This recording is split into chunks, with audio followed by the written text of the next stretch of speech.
বন্ধুরা দেখুন আজকে দুপুরে লাঞ্চ হচ্ছে, ঘি আছে, আলু মাখা নিয়েছি, আর বন্ধুরা টমেটো পুড়িয়ে ভর্তা করেছি।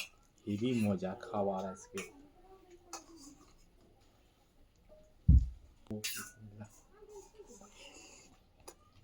হুম,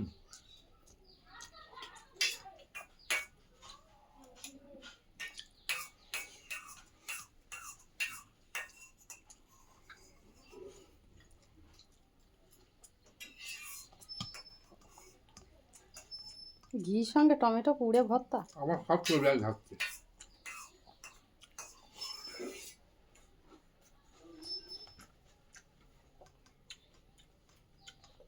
বন্ধুরা যারা খেয়েছেন এইভাবে কত টেস্ট জানাবেন কমেন্ট করে।